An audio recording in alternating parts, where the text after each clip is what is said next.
Hello my friends and welcome to a new unit review. Today we're going to talk about the vampire and I'm going to review her strengths and weaknesses, her general role in your formations, her abilities, and everything you want to know about the unit to use her well in your formations. If you like this kind of content, drop me a subscription and you won't miss a thing in the future. So first up, I want to talk about the vampire's general kit before we get into the rest of the things. We have a pretty high bias towards attack. There's some sort of dread influenced as well, a good accuracy, good evasion, and luck, average HP. So you see, the vampire doesn't look like a frontliner, but it's in her ability kit, and the feature skill here, gaining attack each time an enemy escapes or goes insane, makes her synergize so well with stress-based combos which are lacking the punch to finish off enemies which are resistant to stress damage. So, overall I would consider the vampire as a dweller of the front slots, but believe me, she has her functions in the back row as well, but I would generally put her more into the first two slots than in the back row. So let's get into this. First off, I want to talk about the abilities this time a little bit in a reverse way, because it makes way more sense to introduce everything when we go with the ultimate first.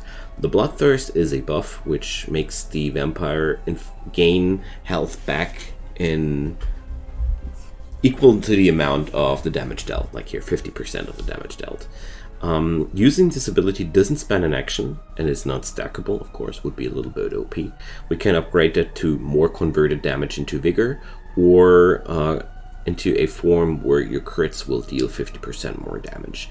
This is such a vital thing for the vampire that I wanted to showcase it first, because this makes the vampire to one of those damage dealers which are, well, dealing damage to keep themselves alive. This makes the vampire very tanky, and I'm emphasizing this in the beginning because if we would look at these stats, almost no armor, little block and ward, low averages here, that's not really making a frontliner, but with this skill you're getting the frontliner you want. So let's get deeper into the abilities. First off, we have the Bite, a skill going into the front line of the enemy side, usable from your own front line. Upgrades increase the critical damage or add a stun on the crit, and as you see, critical hits are kind of a build you can go for the vampire, because you have here the extra damage on the crits. You can skill extra things that happen on crits. Keep that in mind. Next up comes the Blood Strike, a skill which is usable from anywhere, hitting everywhere but dealing a lot less damage than the Bite. We can upgrade it to hit 2 targets for a total of 90% of damage, or just one target for 90% damage. So a low effective skill, sure, but it makes the vampire move and you can use it everywhere. Pretty decent. Just keep in mind that sometimes you don't want to end up too far away. Next skill comes the Bloody Offering, a support skill increasing Iratus' Wrath at the cost of some vigor.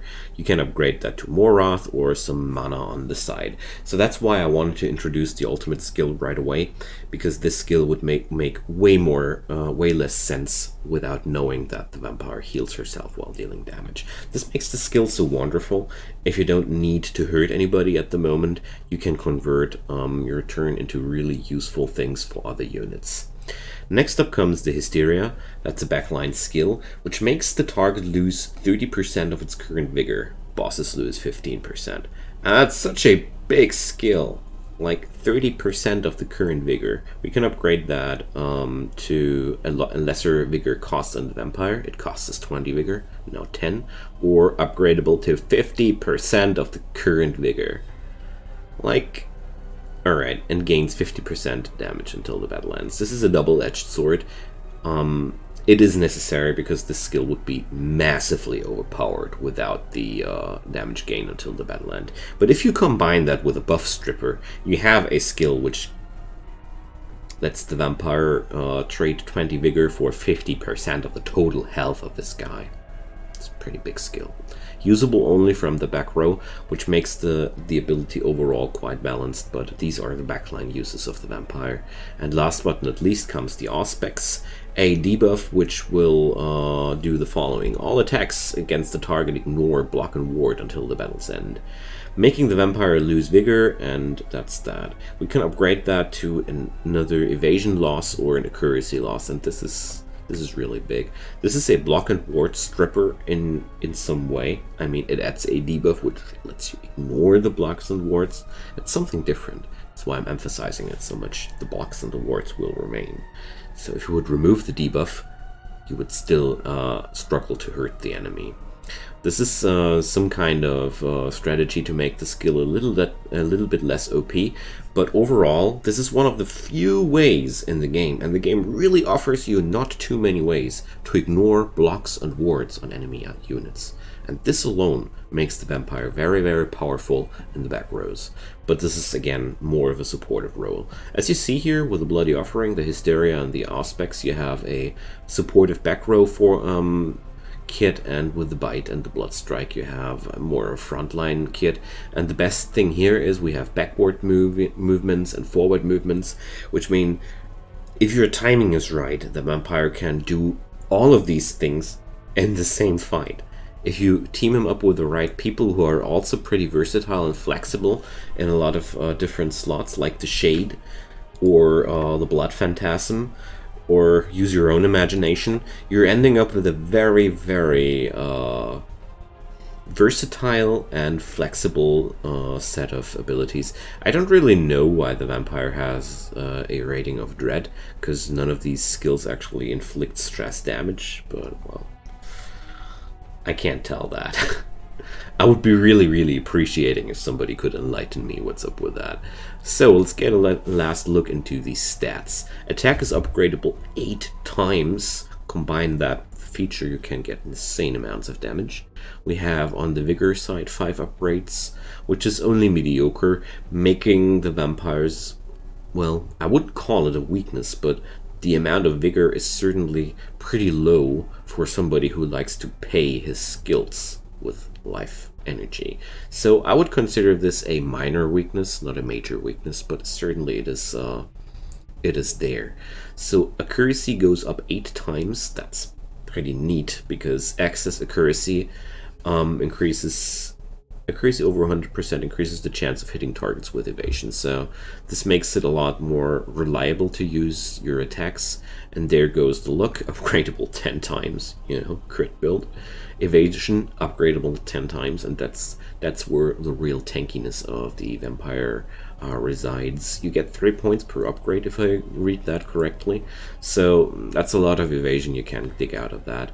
Block and ward are also upgradable 2 times. I mean, it's really costly, but hey, it's possible after all. So overall, the major weaknesses are the complete lack of armor and resistance, and as you see here, there's also no way to add that later. Nope, no armor and resistance for a vampire. That's pretty big. Combining that with you have to rely on evasion, and you can't pick up a massive vigor amount. So yeah, that's definitely something I would consider a large weakness. Let's see. I don't think right now I happen to own the vampire's item. Let me check if there's another vampire somewhere chilling, but no, sadly I can't introduce the item for the vampire. But I guess overall you should now have a pretty good overview about the things the vampire can do for you. I would always consider her a very strong addition in damage-based compositions, because there's a lot of damage in the vampire, but she's also a very good roundup for stress-based combos which suffer to kill automatons because they lack completely the ability to hurt people, like on the Banshee, or there are a lot of units which can't hurt golems and such at all. Okay, so I hope I was able to help you out. Feel free to drop your drop your strategies down in the comments below if you want to add something.